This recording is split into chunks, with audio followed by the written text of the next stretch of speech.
The air inside the alien marketplace was thick with heat and the sour smell of fear. Tall metal lamps threw pale blue light over the crowd, making every shadow stretch long and sharp.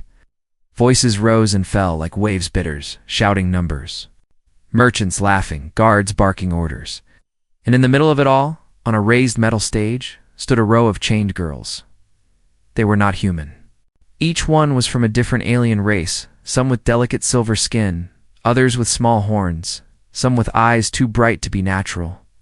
But all of them had the same look in their eyes. Hopelessness. They stared at the floor, their hands bound in glowing cuffs that hummed softly with energy. The chains clinked whenever they shifted, a sound that cut through the noise like a warning bell. No one came to this place for kindness. Buyers here wanted workers they could break, servants they could control, or worse. Every person in the crowd had that same cold hunger in their eyes, except for one. At the far back, leaning on a rusted railing, stood an old human named Garen Holt. His coat was dusty, his boots worn, his face lined with years of hard living. He didn't look like the others, no fine clothes, no bodyguards. Just a simple man with tired eyes. He kept his arms folded and said nothing, but his gaze stayed fixed on the stage. A merchant beside him gave a short laugh. "You lost, old man. This is no place for someone like you," Gran didn't answer. His eyes had locked on the last girl in the row, a small, thin alien with pale blue skin and hair like white silk. She was trembling, her shoulders hunched, as if trying to make herself disappear. She couldn't have been more than 16 by human years. When she glanced up for the briefest second, her eyes met Garen's. Something in that look, fear, desperation. And the tiniest flicker of hope struck him like a punch to the chest. The auctioneer, fat insectoid creature with a mouthful of needle teeth, slammed a metal rod on the stage. "Next lot," he shouted, his voice buzzing. "A fine collection tonight. Rare species, perfect for labor, companionship, or entertainment. Opening bid 5,000 credits." A man in the front raised his hand. 5, 6. Another shouted. The numbers climbed. The first girl was sold. The next followed. One by one, the buyers took their prizes, dragging the girls off the stage. The pale blue girl's turn was coming fast. Garen's jaw tightened. The auctioneer slapped her arm to make her face the crowd. Lot 12. Very rare. It's fragile, but beautiful. Starting at 8,000, before he could finish, Garen's voice cut through the air. "I'll take them all." The market went silent. Even the chains stopped rattling. The auctioneer blinked. "What?" I said. Garen repeated, stepping forward so everyone could hear. "I'll take every girl you have here. All of them. One price." The crowd exploded in whispers. All of them? No one did that. Buying more than one was already expensive. Buying them all was madness. People turned to stare at the old man as if he had grown another head. The auctioneer gave a slow, greedy smile. "All of them will cost you human." "I know," Garen said, pulling a heavy bag from inside his coat. The sound of metal. Coins and credit chips filled the air. Threw it on the stage. "Count it." The guards moved forward, checking the bag. It was real. The auctioneer's eyes glittered. "Sold. All lots go to the human." The crowd broke into murmurs, some impressed, most confused. A few laughed, thinking it was some strange human joke. But when the guards unlocked the chains and removed the glowing cuffs, the girls didn't smile. They didn't run to Garen. They stood in a tight group, eyes darting like cornered animals. Garen stepped closer, keeping his voice calm. "You're free now." They didn't move. He could see it in their faces. They didn't believe him. Why would they? They had probably heard the same lie before. Other buyers might have promised freedom, only to keep them as prisoners. The pale blue girl took a cautious step forward. "What do you want from us?" she asked softly, her voice trembling. "Nothing," Garen said simply. "No work, no payment. No. Anything. You can leave right now, and I won't stop you. But if you want, you can come with me." Of the girls exchanged uncertain glances. Others looked at the floor. Freedom sounded like a dream, but dreams often turned into traps. The merchant from earlier laughed. "You're a fool, old man. You'll be robbed blind before morning." Garen didn't bother to answer him. He turned, walking toward the exit. "If you want to come," he told the girls, without looking back, "follow me." For a long moment, nothing happened. Then, the sound of bare feet on metal echoed behind him. One girl, then another, and another. Soon, all of them were walking after him, slowly, cautiously. But together, the crowd watched them go, confused and a little disappointed. They had expected screams, fights, maybe even a failed escape. But instead, the old human simply led the girls away. Disappearing into the night air, outside the market, no one there could have guessed it. But this strange act would change all of their lives forever. Asterisk, the walk from the alien market to Garen's home felt longer than it should have. The night air was cold, carrying the smell of sand and old machinery. The alien girls followed behind him in a loose, silent group each step, hesitant, as if they expected someone to shout and drag them back. Garen didn't speak. He kept his hands in his coat pockets, his pace steady. The only sounds were there, footsteps and the faint hum of the city dying away behind them. Every few moments one of the girls glanced over her shoulder, half expecting to see guards or raiders chasing after them. But the street stayed empty. When they reached the outskirts, the bright city lights faded into the deep darkness of the desert. Ahead stood Garen's home, a low, square building made of sand-colored stone and patched metal. It was small, far from any other houses, and surrounded by a simple fence that leaned in places as if it might fall over in the next windstorm. To the girls, didn't look like much. To Garen it was enough. He stopped at the gate, pushed it open, and stepped aside. "Go in," he said. The girls didn't move at first. Finally, the pale blue one, the same girl who had spoken to him at the market, took a cautious step inside. Her bare feet touched the smooth stone path. She looked around, surprised to see a small garden, scraggly plants clinging to life in the desert air. She had expected cages or chains. Not this. Inside, the house was warm. A small heater hummed in the corner.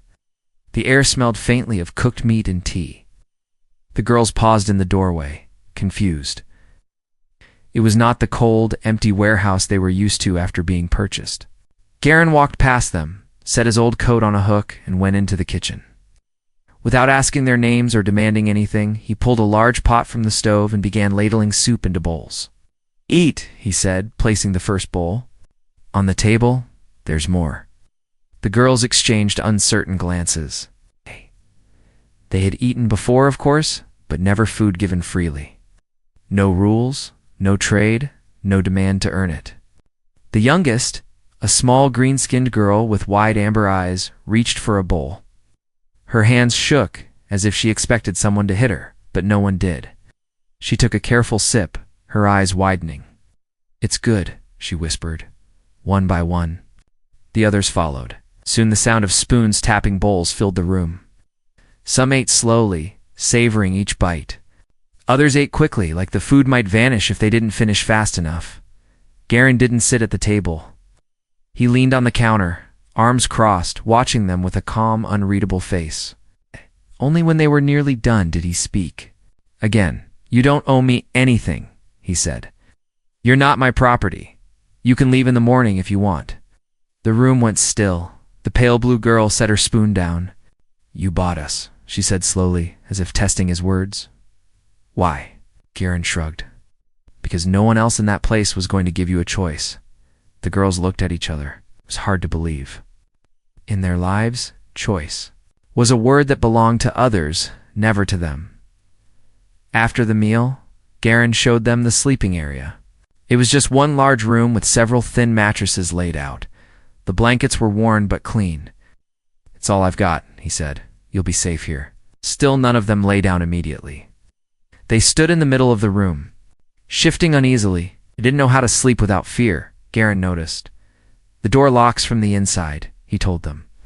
"If you hear trouble, there's a bolt you can slide shut. No one gets in without your say." That was when the oldest girl, tall, with dark red hair and a long scar across her cheek, cast the question they were all thinking. "What's the catch?" "There isn't one," Garen said. "I'm too old to be chasing lies. You're free now. Do what you want with it." That night they finally lay down. Some stayed awake, staring at the ceiling, listening to the quiet. Others drifted into restless dreams. For the first time in years, no chains bit into their wrists. But the trust was not complete. Not yet. In their minds, they were already waiting. For the moment when the kindness would vanish and the demands would begin. That was how it always went. Except when morning came, Garen didn't wake them with orders. Instead, the smell of bread and tea filled the air. He had already been up for hours cooking, repairing the garden fence, boiling water for them to wash. The pale blue girl stepped outside into the cool dawn. The desert stretched in every direction, the horizon painted gold by the rising sun. She turned to see Garen working quietly, hammering a loose board back into place. She found herself asking something she hadn't planned to. "Why live out here alone?" Garen gave her a brief smile. "Sometimes the galaxy gets too loud. Out here I can hear myself think." It was a simple answer. But somehow it made her chest ache. The other girls slowly joined them, each unsure if they wanted to stay another day or leave. None of them decided yet. But none of them walked away either, and somewhere deep inside, each of them felt a spark, small, fragile, but real. A spark that whispered maybe, just maybe they had found something they had thought was long gone. A place where no one owned them, okay? A place where they could belong. The desert night was usually quiet. The only sounds were the distant hiss of wind over sand and the occasional call of a night creature far away.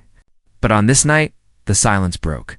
It began with a low, distant hum, barely noticeable at first. Garen was sitting in his chair by the door, half asleep, a worn blanket over his knees. His old instincts stirred before his eyes even opened. That hum, it wasn't wind. It was engines. Outside, two faint lights glowed on the horizon, growing brighter. They moved low, too low for traders passing by. Garen's jaw tightened. He knew that kind of approach, fast, direct, and with no reason to knock. Inside the sleeping room, the alien girls were curled under blankets. The pale blue one stirred, her ears twitching at the sound. A shadow passed over her face. She sat up. "Something's coming," she whispered. The tall, red-haired girl woke next. One glance at the faint light through the cracked shutters and she froze. "I know that ship," she breathed, voice shaking. "They found us." By the time the first engine roar shook the fence outside, Garen was already on his feet, moved to a heavy wooden chest in the corner and threw it open. Inside lay an old, well-kept rifle and a pouch of shells. His hands loaded it with a raw speed that didn't match his age. "Stay in here," he said, his voice calm but firm. "Lock the door behind me." The youngest girl clutched her blanket. "You can't fight them alone." "I'm not asking for permission," Garen replied. His eyes were hard now, the easy gentleness gone. "Lock the door." The girls hesitated, but the pale blue one pulled the bolt across as he stepped out. She pressed her ear to the wood, her heart pounding. Outside, a small sand skimmer had stopped. Just beyond the fence, Letha's jumped down tall, armored, moving with a predator's confidence. The leader's helmet reflected the moonlight, but the voice was familiar to the girls inside. Human. The raider shouted, "Step aside. Those girls belong to us." Garen walked slowly to the gate, rifle held loosely but ready. "They belong to no one," he said. The raider laughed, a sharp, ugly sound. "You think you can keep them? You're one old man against three of us? You'll be dead before you pull that trigger." Garen tilted his head slightly. "You can try." The first raider stepped forward, hand going to the weapon on his hip. That was his mistake. The crack of Garen's rifle split the night. Raider staggered back, his weapon clattering to the sand. He fell without a sound. The other two froze. They had expected fear. They had expected begging. They had not expected the calm, this deadly aim of a man who had fought in wars before they were even born. "You've got one chance," Garen said evenly. "Get in your skimmer and vanish, or you stay, and we finish this." For a moment, the second raider's hand twitched toward his weapon. But the leader raised a hand to stop him. "We'll be back, human," he snarled. "And next time, you won't be ready." They retreated quickly, dragging their wounded companion into the skimmer. The engine roared, and the vehicle sped into the darkness. Garen stood still for a long moment, rifle still raised. Only when the hum of the engine faded completely did he lower it. His breathing was steady, his face unreadable. Inside, the girls had heard everything. When Garen finally stepped through the door, the bolt was still across. He knocked once. "It's over," he said simply. The pale blue girl slid the bolt back. When she opened the door, her eyes were wide not with fear, but with something else. Respect. Maybe even awe. The tall, red-haired girl stared at him. "You could have been killed," could have Garen said, setting the rifle back in its chest. "But you'd be in chains again if I didn't stand here. That's not happening." For the rest of the night, no one slept much. The girls whispered quietly, some trembling at the thought of the raiders returning. Others still replaying the single gunshot in their minds. They had seen men fight before seeing them lose, seen them run, seen them turn their weapons on the very people they swore to protect. But Garen had stood his ground without hesitation, without cruelty, without asking for anything in return. By dawn, something had shifted in the room. The fear they felt toward him had thinned. The distrust was weaker. A new thought took root in their minds, unspoken but shared. If this human would risk his life for them, maybe, just maybe, they weren't just guests here. Maybe they were safe. Morning came slow, the desert sun rising over the horizon in a wash of gold and red. The air was cool at first, but the promise of heat was already there. Inside Garen's home, the alien girls sat around the table, quiet. Bowls of bread and fruit sat untouched.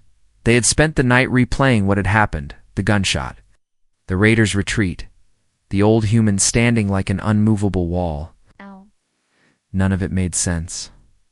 Finally, the tall, red-haired girl broke the silence. "Who is he really?" she whispered. The pale blue girl looked toward the closed door to Garen's small room. "Not just an old man," she said softly. "No one stands like that unless they've done it before." The youngest, the green-skinned girl, leaned forward. "Maybe he's a mercenary? Or a bounty hunter?" "He's not like them," the pale blue girl said quickly. His eyes, they weren't hungry for killing. That afternoon, Garen left to check the fence line. While he was gone, the pale blue girl wandered into the main room, tidying the table. Her eyes fell on a small wooden cabinet in the corner plane, dusty and closed with a simple latch. She hesitated, then opened it. Inside were old things. A folded flag she didn't recognize. A few strange medals, dull with age but still heavy in her hand. A small, black and white photo of a younger Garen, in a uniform, standing with other humans in front of a large warship. He looked different, broad-shouldered, sharp-eyed, with a stare that could cut steel. "What is this?" the youngest girl asked from behind her, peeking over her shoulder. The pale blue girl put the medal down carefully. A proof, she murmured. He was a soldier. The tall, red-haired girl stepped closer, her gaze fixed on the photo. "Not just a soldier," she said. "That emblem." She pointed to a patch on Garen's uniform in the picture. "That's from the Outer Rim. War. My people still tell stories about the humans who fought there." Before they could say more, the front door creaked open. Garen stood in the doorway, the sun casting his shadow long across the floor. His eyes went to the open cabinet, then to the girls huddled around it. "Find something interesting?" he asked, his tone calm but with an edge. The pale blue girl straightened quickly. "We didn't mean to pry, just wanted to know who you are." Garen stepped inside, closing the door behind him. He walked to the cabinet, looked at the medals for a long moment, then shut it gently. "I was a Marine," he said finally. "Fought in places you've never heard of, saw things I wish I hadn't." "Why hide it?" the youngest girl asked. "Because those days are over," Garen said. His voice was low, steady. "I buried that part of me a long time ago." The tall red-haired girl crossed her arms. "Then why fight last night?" "Because some things you don't bury," he replied. "I've seen too many people taken, too many lives broken. I swore I'd never stand by and watch it happen again. The pale blue girl tilted her head. You risked your life for us. But you don't even know us. Garen gave a faint smile. Don't need to. You were in chains. That's all I needed. To know? There was a heavy silence after that. The girls exchanged glances, each one seeing the same thing in the other's face, says it slow. Reluctant trust beginning to form. Garen poured himself a cup of tea and sat down.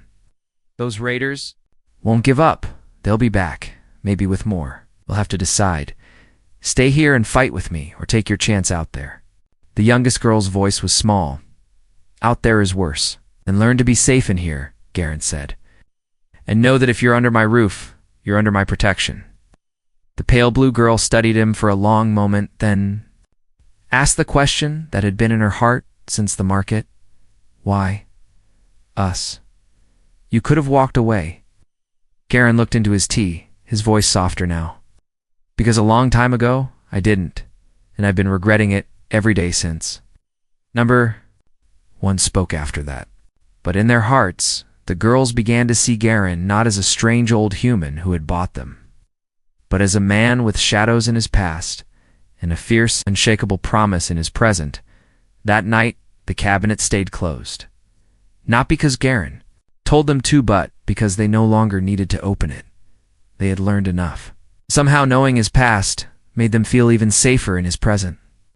Days passed. The desert was harsh in the daylight and cold at night, but life inside Garen's home began to change. At first the girls kept to themselves. They spoke in whispers, worked in silence, and avoided asking for anything. But slowly, they began stepping into his world. The youngest, the green-skinned girl, started helping him feed the small animals he kept behind the house. She followed him every morning, carrying buckets of water that were almost too heavy for her, insisting she was strong enough. The tall, red-haired girl repaired a broken chair one evening, her hands steady and skilled. I used to work in my family's shop, she said quietly, not looking at him, before. She didn't finish the sentence. Garen didn't push her to. The pale blue girl, the one who had first met his gaze at the market, spent more time watching him than talking. She seemed to be trying to understand him, as if every movement was another piece of a puzzle. One evening, after they had eaten, Garen noticed her standing in the doorway of the kitchen. Something on your mind? He asked. She hesitated. You don't treat us like other owners. Not your owner, he said. Her voice dropped. Lower. Then what are we to you? Garen didn't answer right away. Instead, he poured her a cup of tea and handed it to her. People, he said finally. Just people. The words were simple, but they hit her like a warm flame in the cold. For so long she hadn't been people to anyone. The bond between them grew, not from grand gestures, but from small, ordinary moments. Garen taught the youngest girl how to plant desert herbs in the garden. She laughed when her first sprout appeared, rushing to show him as if it were a treasure.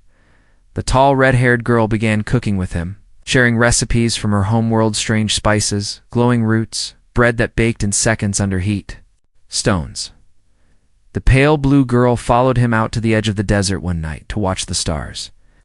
My people used to believe, she said softly, that the stars were the eyes of our ancestors watching over us. And what do you believe? Garen asked. She smiled faintly. I think some of them might be yours.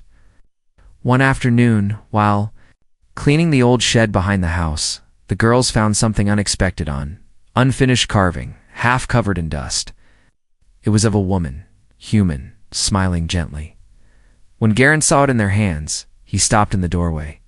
She was my wife, he said quietly. Long time ago. She's gone now.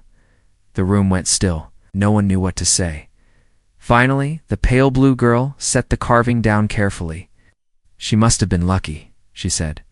Garen's eyes softened. No, I was. Their trust in him deepened, but it wasn't blind trust. There were still dangers outside. The memory of the raiders' visit hung over them like a shadow. One night, while they were repairing the fence together, the tall red-haired girl asked, Why keep us here? Could send us away, be done. With the trouble, Garen hammered another nail before answering, Because you're not trouble. Trouble's out there. You're the reason I fight it. The pale blue girl standing nearby felt something stir in her chest at his words. She didn't say it out loud, but she knew then she would never leave. It was a week later when the moment happened. They were sitting around the fire pit outside. The stars were bright, and the sound of the fire, crackling, filled the pauses between their voices. The youngest girl, who was usually shy, spoke first. "We've been talking." All of us, Garen raised an eyebrow. "Oh." The tall, red-haired girl glanced at the pale blue one, who took a breath and continued. "We've decided we want to stay. Not just for safety, not just for food. Want to stay because this is home now." Garen looked at each of them in turn. "Home's not a place," he said. "It's people." "Exactly," the pale blue girl said. Then with a boldness that surprised even herself, she added, "And you're ours." The fire popped loudly in the silence that followed. Garen leaned back, his expression unreadable. "You're making it sound like a vow." Tall red-haired girl's lips curved into the smallest smile. "Maybe it is." The youngest girl nodded. "We're not going anywhere, no matter what comes." Garen didn't reply immediately. But in that moment, under the desert stars, something unspoken settled between them. Bond no raider, no storm, no war could break. Asterisk, the days were calmer now. But no raiders, no strangers at the gate, only the quiet rhythm of life in the desert. Garen noticed the girls were different too. They no longer moved like prisoners expecting punishment. They laughed more, slept deeper, and walked with their heads higher. But he also noticed the way they looked at him. It was subtle at first. The pale blue girl lingering by the doorway when he worked in the garden, the tall red-haired one watching, him when he repaired the old generator, the youngest sitting close to him by the fire, even when there was plenty of space elsewhere. He told himself it was only gratitude. They were safe, and he was the reason. That was all so he thought. One evening, after a long day of repairing the water pump, Garen sat on the porch sipping tea. The sun was dipping low, staining the desert in gold and purple. The girls came out together, standing in a small, nervous line. He frowned slightly. "What's this? Some kind of meeting?" The pale blue girl stepped forward first. "We've been talking again." "That usually means trouble," Garen said with a half-smile. "Not this time," she said. Her voice trembled just enough. "To betray her nerves, we've made a decision." The tall, red-haired girl spoke next. "We don't want to be just people living under your roof. You already are," Garen said, confused. "You eat here, sleep here, work here, what else is there?" The youngest, clutching the carved pendant she always wore, blurted it out before the others could stop her. "We want to be your wives," Garen nearly choked on his tea. "Your what?" The pale blue girl didn't flinch. "Wives, partners, whatever your people call it. Not because we have to, because we choose to." That's Garen. Searched for the right word. That's madness. The tall red-haired girl folded her arms. "Is it? You risked your life for us? You've given us a home, a reason to? Breathe again. You treat us like equals. No one in the galaxy has ever done that." The youngest nodded eagerly. "We want to belong to you, the way you already belong to us." Garen set his cup down and rubbed his face. "You don't belong to anyone. That's the point. I didn't free you just to claim you." The pale blue girl stepped closer, her eyes steady on his.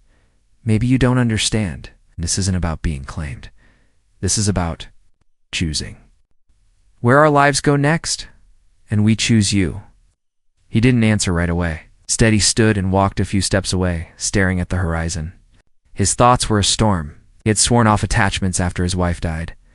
He had told himself he was too old, too tired, too broken. And yet these girls had walked into his life like a desert rain, impossible and life-changing. "Do you even know what you're asking?" he said finally. "Yes," the pale blue girl said. "We're asking to stay forever," the tall red-haired one added, "and to stand with you, even if the raiders come back." The youngest smiled shyly. "And to make sure you're never alone."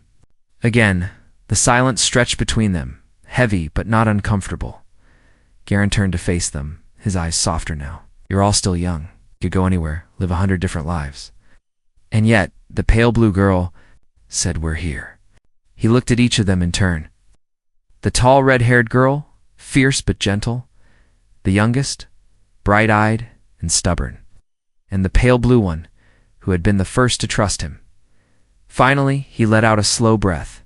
"If this is truly what you want, then it will be by your choice, not mine." The girls exchanged quick glances, then nodded together. Their decision was made. That night, there was no ceremony, no priest, no witnesses, just the four of them sitting by the fire under the wide desert sky. The pale blue girl placed a carved pendant, shaped like a small star, into Garen's hand. "In my people's tradition, this binds us," she said softly. The tall red-haired girl tied a strip of her homeworld's red cloth around his wrist. "In mine, this means you carry our bloodline now," said the youngest, unsure of her people's. Customs simply took his hand and held it tightly. "In mine," she whispered, "this means we're family." Garen didn't speak for a long time. He only looked at the fire, the night sky, and the three faces lit by its glow. Then finally he smiled, small, tired, but genuine smile. "Then I suppose I'm a married man."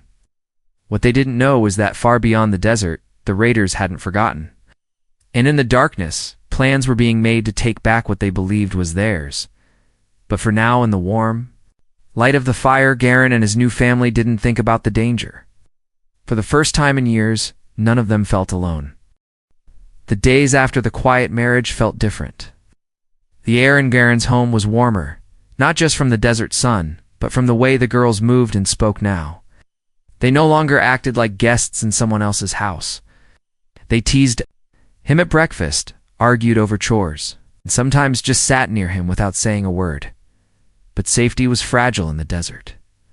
One night, as the wind howled outside, the sound came again, the low, ugly hum of engines. This time it wasn't one skimmer, it was three. Garen was already on his feet before the girls had even noticed. He went to the chest in the corner, pulling out his rifle, then handing the tall red-haired girl a smaller blaster. "Lock the back door," he told the youngest. "If they break through, you stay behind me." The pale blue girl gripped his arm. "It's them, isn't it? It's the raiders." "Yes," he said simply. And they didn't come for a talk. The first explosion shook the fence. Dust rained from the ceiling. A voice outside roared through. "A loudspeaker, human. You had your chance. Give them back." Garen stepped onto the porch, rifle in hand, and shouted back, "They don't belong to you." The leader laughed from the shadows. "They belong to whoever's strong enough to keep them. And you're just one old man." "That's where you're wrong," Garen said. "I'm not alone." The back door slammed open, and the tall red-haired girl emerged, weapon ready. The pale blue one stood at Garen's side with a staff from the garden shed. Even the youngest, though trembling, came forward holding a sharp kitchen blade. The raiders hesitated. This wasn't the scene they expected. Three alien girls standing beside the man who had taken them in, eyes burning with defiance. The leader's smirk vanished. So be it. The fight was fast and brutal. The first raider rushed the porch, only to be dropped by a single shot from Garen's rifle. The second tried to circle around, but the tall red-haired girl caught him with a stun blast that sent him sprawling in the sand. The youngest darted forward when another grabbed her arm, biting his wrist and driving the blade into his thigh. He screamed and stumbled back, giving Garen a clean shot. Only the leader remained. He stepped forward slowly, pulling off his helmet to reveal a scarred reptilian face twisted in rage. "You can kill me, human," he hissed, "but more will. Come." "Then I'll keep killing them," Garen said flatly. The leader lunged. Faster than the others, but the pale blue girl moved first. With a sharp swing of her staff, she struck him across the jaw, sending him to his knees. Garen leveled the rifle at his head. For a long moment, no one moved. Then, slowly, Garen lowered the weapon. "Leave," he ordered, "and tell the rest this is my family. Come for them again, and you won't leave next time." The leader spat blood, but he stood, glaring at all of them before limping back to his skimmer. The engines roared, and within minutes, the raiders were gone. Silence settled over the desert. The girls stood breathing hard, adrenaline still rushing through them.